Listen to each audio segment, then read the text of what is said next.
I woke up at 5 in the morning. I prepared myself for the day to come. I stepped outside and looked up at the vast Arizona sky. I spoke to my father. I asked him to protect everyone on this day and asked him to protect me. I asked that no one be able to attend that seek to do us harm. I admitted wholeheartedly that I didn't know what his plan was for me or why he set everything in motion and made everything fall into place for me to be where I was at this point in time.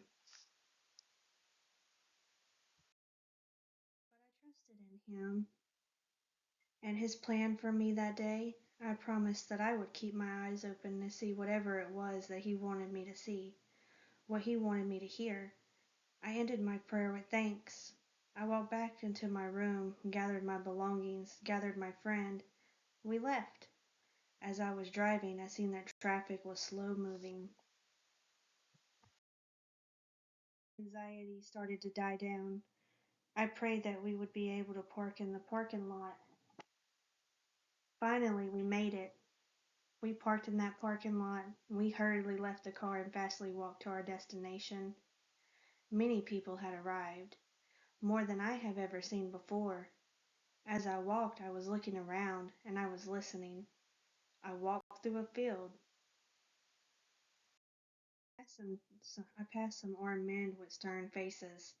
There was a fellow man walking behind me. I heard him say thank you to each and every one. I didn't look back, only ahead. As we passed each one of those men and hearing the thank yous, I seen on those stern faces a smile come across their face as they waited to hear thank you. Men scared not knowing what was to come, but prepared to lay down their lives, to protect everyone there, not knowing if they would make it home that day, only to do a job with faith and strength. We finally made it in the parking lot to join all the people in the lines.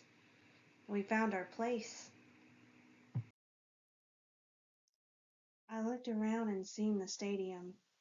I seen all the people. There were so many packed together. They became one big blur. I heard a worker say, yeah, about 3 in the morning, about 10,000 people mob rushed the gates, and that didn't count the many who were already at the door. He explained how the main stadium could only hold 65,000 people, staging area 2 could only hold 25,000, and staging area 3 could only hold 12,000 people.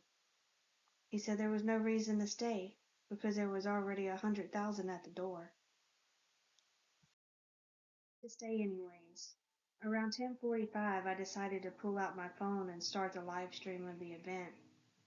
If I couldn't make it in, I'd watch it from the parking lot. As I waited for the live to begin, I looked around at all the people. I listened to their conversation. The people in front of me talked about how they came from Idaho. The lady behind talking softly with her husband. I looked around and saw a young man standing on the base of a light pole. I watched as the line moved, giving hope we would make it in. I watched as people approached the young man and asked him to take a video of the area, and I wondered how he didn't get dizzy. 11 a.m. came, and I started the live stream during the event. I told her yes. She asked me who my carrier was, and I replied back Xfinity. She said, oh, I don't know who that is. I told her it's a carrier out of Florida. She told me she needed to find a better carrier, and I giggled. I thought about the people in my neighborhood always saying the same thing about our carrier. On the live, they was singing worship songs. I sang along to the ones I knew. Then I saw an RV pull up with a camera outside the window. I'm short, so I couldn't really read what the side had painted on it, but I did see human life. They started a Charlie Kirk video. I couldn't really hear over the people or the live stream, so I just paid attention to my phone. We got so close to being out of that moving line into the main single file line. People started shouting in wonder.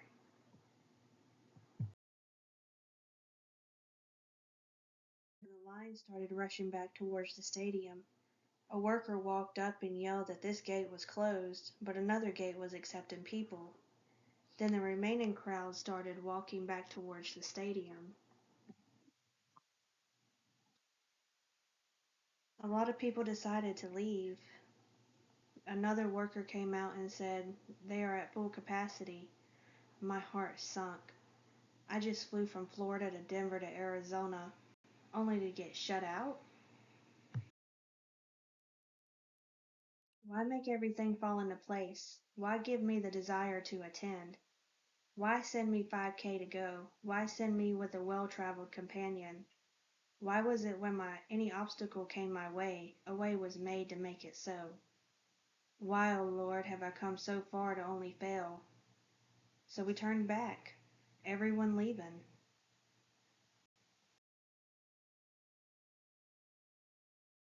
As we walked back to the car, there was a woman standing on the corner with a microphone. She reached out to me and said, "Don't be sad. Your purpose was not to be in there. Your purpose is out here. Go back and proclaim Jesus' name." I thought to myself, but how? They told us to leave. So I walked on. She spoke the same words again, and I turned back to look at her. I listened harder than before. It dawned on me that I was to go back home and proclaim his name. My heart eased a little, but I was still sad.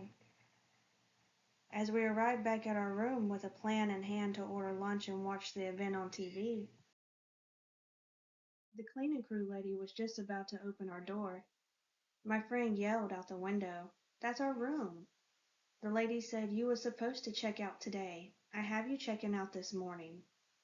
All the gifts I bought for my family the day before was about to be dumped, if we would have been just a few minutes later. All was averted. A simple correction was made. We ordered our food and turned on the TV. I walked outside to meet my DoorDasher to receive my food. The young man looked scary. We spoke for a few minutes. At first I thought he had a nice haircut, but as he walked closer I noticed how his haircut was actually tattoos. As we spoke he told me his family had immigrated here. Made sure to confirm he was born here. He told me that back in the 50s this area had only 500 people, and in 2000s the area boomed and grew to what I was seeing today. He had to go and he opened his door. He put his leg in, looked back up at me, and said, "May God bless you." After the event, I called my sister. She was telling me how an altar call was made. Must have been when I was talking to that not so scary man. In that moment I was made aware of all my previous questions. My father explained to me why I was there, why he made everything fall into place, why he brought me so far away from home, only to be let down and made to feel like a failure. I realized my whole day in that moment. I realized that everyone in that stadium who mob rushed didn't fully have Christ in their hearts. They didn't show Christ-like behavior. They only thought about themselves. There was no concern for the others around them.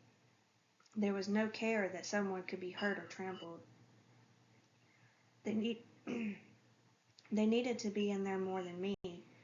They needed that moment to accept Christ fully into their hearts.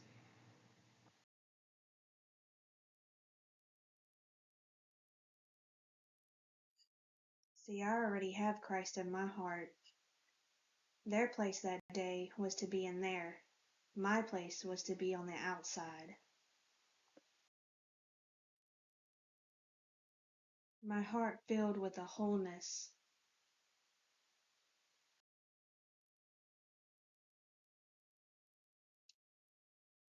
I was at peace and fully happy.